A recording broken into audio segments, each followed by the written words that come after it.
we'll be doing something very rapidly having to do with additional security for our country. Seeing that sometime next week. In addition, we will continue to go through the court process, and ultimately I have no doubt that we'll win that particular case. President Trump in a news conference today with Japan's Prime Minister taking a much more subdued tone in reacting to the Ninth Circuit Court of Appeals decision last night blocking his travel ban.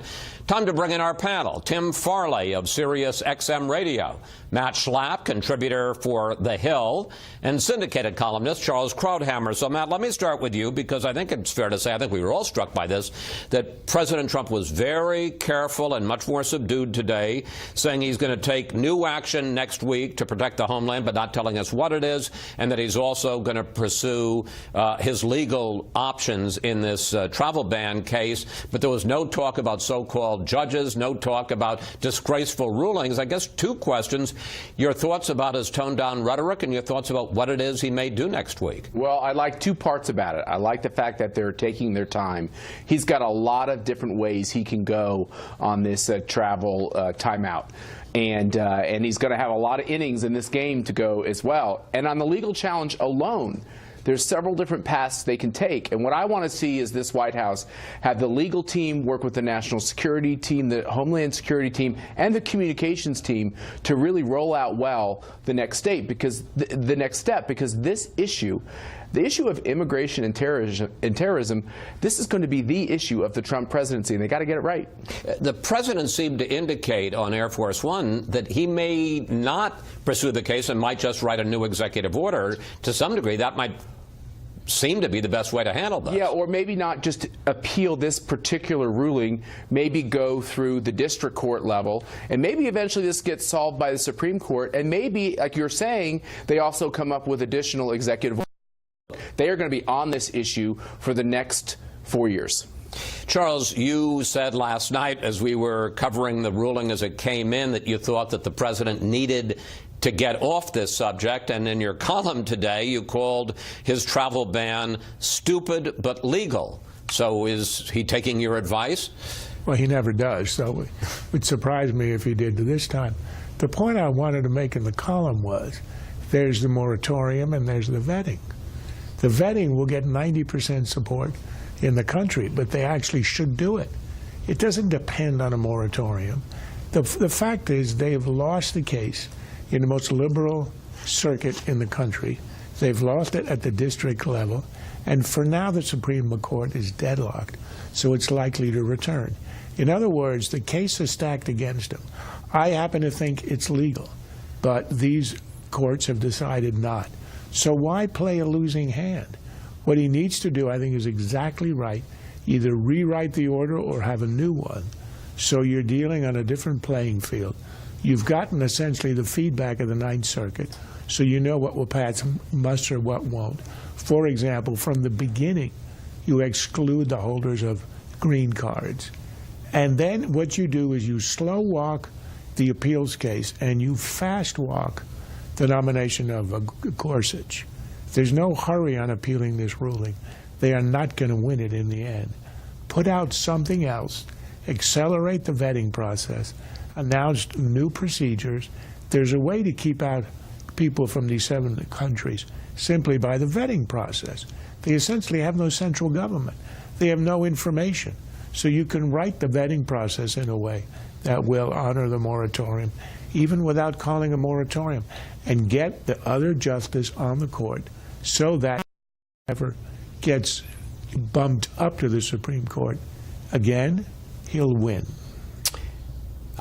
I'm sure they're sitting there in the White House right now taking notes on all this. You did speak a little fast, so they might want to... That's why they have stenographers. And they can also just replay the tape.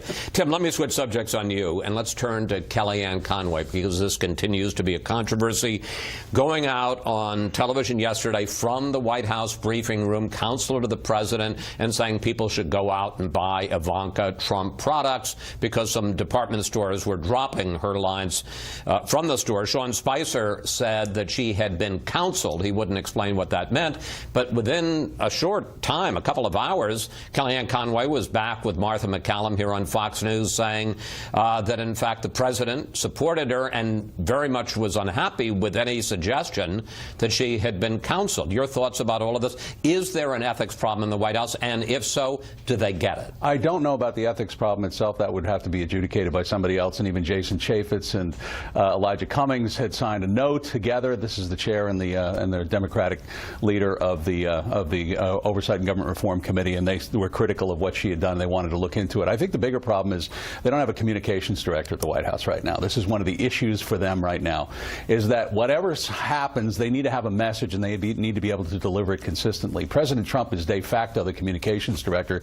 and he's doing the job, and he's doing it badly, which means that whenever anything like this comes up, they should put their heads together. When it came to doing the order, the executive order, poorly rolled out. Whenever it comes to a lot of the news that they had this week that they wanted to get out there, whether it was the new Intel factory in Chandler, Arizona, whether it was the FAA realignment, whether it was the Dodd-Frank rollout, all of these things got lost in this over-preoccupation with Kellyanne Conway, with tweets about whether or not the Nordstrom deal had one for Ivanka. All of that got lost, and they just need somebody who's saying, look, let's put our heads together. Let's try to figure out exactly what message we want to get across. Well, there may not be a communications director, but there's a lot of communication. Some would say too much, and I want to talk to you about that, Matt. Leaks. I mean, there are always leaks from a White House, and you always get one faction trying to knife the other, quite frankly. But what astonishes me is you are getting leaks of phone calls between President Trump and foreign leaders. We're finding out what President Trump said to the Australian Prime Minister. Now we're finding out what he said to Vladimir Putin. You always have leaks, you're right, and you always have more junior White House staffers wanting to be in the know with reporters. But the leaks of these conversations, I think, are problematic. I don't know whether that leak is coming from the communications team, but I do think they have to tighten this up. This is not in the best interests of the president nor of his agenda. And look, I think he's had some great foreign policy successes over the course of the last couple of days. I think this weekend the golf summit seems to be going swimmingly. These are positive things, and I think hearing these phone calls characterized, it undermines it, and they need to tighten it up quickly. Less than a minute, Charles. The thing, I don't think that when you're talking about leaking private phone calls, that sounds to me like it's people in the permanent government who don't approve of this president trying to embarrass him. Well, you wonder about all the sort of the preliminary stuff involving Trump and the FBI, the CIA, the struggle he had, the battle he had with the intelligence agencies. And I've thought that some of these leaks are a way for the agencies to say, you're messing with the wrong bureaucracy, because we're the keeper of the secrets. I mean, the classic case of that, of course, J. Edgar Hoover. He had something on everybody, so he had a lot of control. But this is, I mean, this is the beginning. This is sort of the feeling out, beginning of the boxing match. But I think that Matt, this is really hurting the president. If you can't speak to a foreign leader without having the transcript on the front pages of the papers, then you're really hampered. Next. Lowering the overall tax burden on American business is big league. That's coming along very well. We're way ahead of schedule, I believe, and we're going to be announcing something, I would say, over the next 2 or 3 weeks that will be phenomenal. President Trump talking up his plan for major business tax reform in a White House meeting yesterday. And we're back now with our panel for the Friday Light. Well, Tim, let me start with you. GOP congressional leaders were, to put it mildly, surprised by the president's announcement yesterday. They thought that they were going to be tackling Obamacare, repeal and replace first. Now suddenly tax reform is up on the front burner. What's your sense of the tax reform package that the president might put out there and chances that Congress will pass it? Well, nobody knows what's in it, obviously, but the problem he's going to have is the Freedom Caucus, because, number one, they don't want to see any increase in spending. He's got like $30 billion increase in military spending, already talking about that, plus the fact that he's got an infrastructure project he'd like to get done. How are you going to do that with the tax reform he's talking about? Devil's in the details. To your point, Affordable Care Act has some tax elements to it. I'm not sure they want to handle any kind of major tax reform unless they get the other things done first. Matt. The big controversial aspect in the House plan is this border adjustment tax, which taxes imports from other countries. That'll probably be a casualty if they're really to get this bill done. The other thing is, will the tax reform bill be paid for like it was in 1986, or will it not be revenue neutral? And I think the big news could be maybe they're not going to worry so much about whether it's paid for, and that'd be a good thing. But if you have the big spending and a tax cut that's not paid for, you have to have economic growth. This is what George Bush 43 realized with his first round of tax cuts. He just didn't get the economic engine going. He had to go back at it again. Charles. This is the one chance for a big bill that could have support on both sides of the aisle.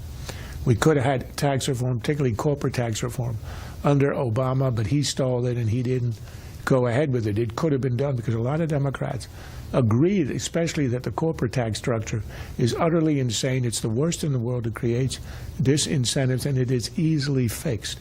So that, I think, is low-hanging fruit. The Washington Post had a story today that, contrary to previous denials, the National Security Advisor, Michael Flynn, did in fact discuss sanctions in his conversations last December before he was in office with the Russian ambassador, just at the time that President Obama was imposing sanctions on Russia for its involvement in the election. General Flynn had flatly denied it, and so too, relying on him, did Vice President Pence. Here he is. I talked to General Flynn yesterday, and the conversations that took place at that time were not in any way related to new U.S. sanctions against Russia or the expulsion of diplomats. But now Flynn says he can't be sure that the subject didn't come up. Tim, how big a deal is this? Channeling Howard Baker, what did he know, when did he know it, what did Michael Flynn know, and what did he say to Mike Pence? And Mike Pence, I can only imagine, would be livid about this if Mike Flynn was lying to him about this. Curious to see what he said. I think there's another problem here, and that is that some Republicans, for example, John McCain, Lindsey Graham, and Marco Rubio, have introduced legislation to cut back on the president's ability to lessen sanctions on Russia. So this is an issue that could divide Republicans. The relationship with Russia is key moving forward here, and they're going to have to straighten out what's going on at home before they can move further. Matt, Lindsey Graham said today, if it turns out that Mike Flynn was talking about easing sanctions at a time when President Obama was imposing them, it's going to be trouble. You know, it's December after the election. The fact that the top advisor to the incoming president was talking to ambassadors and people in foreign governments, I'm okay with. I think the Logan Act charge is ridiculous. I think they always come at folks on this, and I think Mike Flynn has a target on his back, and I think he's a good and honorable man, and he's going to weather the storm. Charles. You go back to Watergate analogies. There's a classic case of the cover-up being worse than the crime. There is no crime. If he did it and he lied about it, that's not good. What did he do? He spoke to the Russians about sanctions. That's his job. He's about to become the head of the NSC. He should be talking to the Russians.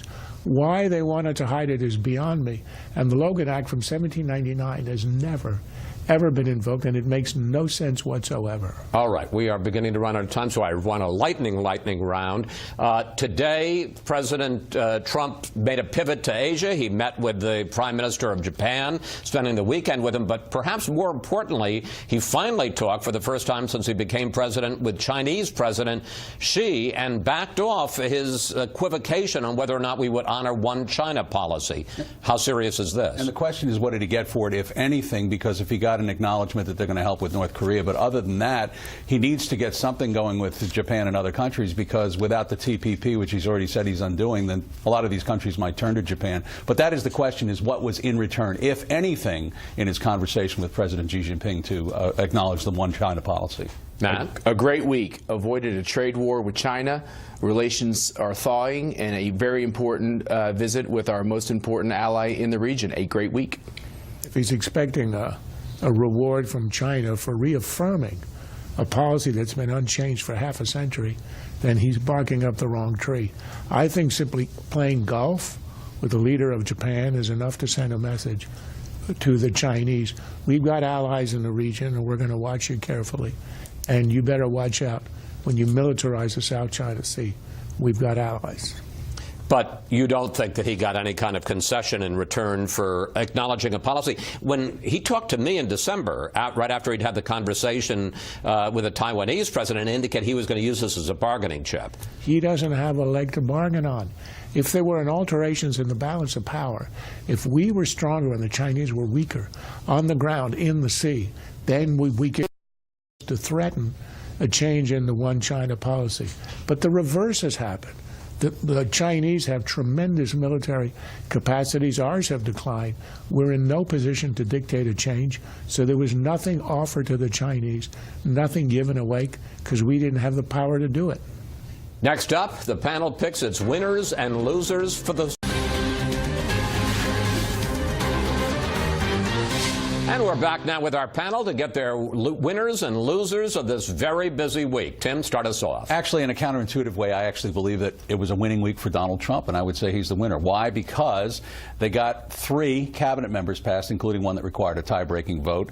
He got some executive orders taken care of that didn't get challenged. And in the Ninth Circuit Court, God forbid something happens, but he has cover in case something does happen, because he can say, I tried to keep the country safe. And your loser? The loser is the Democratic Party. Their retreat was exactly that. They are united in opposition, but they are not united in any kind of a strategy to move forward. They're moving more toward the left, which I think will damage them as they move forward. They were more to the center when they had control in 2009. They are moving in a direction that's not going to be helpful right now. Matt?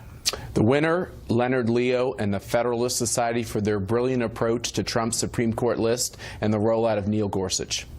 And your loser? My loser? Harry Reid. Only Harry Reid could have delivered the most conservative cabinet in 50 years, because it only takes a simple majority to get these folks through. And thank you, Harry Reid, for Tom Price. We should note, for all the talk about the nuclear option, it was Harry Reid who did it in 2013 for cabinet picks. That's right. Charles, winner? It's been a stressful week, so this is the all-animal winner and losers. The winner of the week is Sonny the red panda, who escaped from the Norfolk, Virginia Zoo and has been living in freedom for 2.5 weeks. The loser, and I say this with sadness, is Ollie the bobcat, who escaped from the National Zoo in D.C. and showed up 2.5 days later looking rather sheepish. A warm and fuzzy winner and loser. Turned herself in. That's special report for tonight. I'm Chris Wallace in Washington. Join me this weekend for Fox News Sunday, when I'll sit down with Trump's senior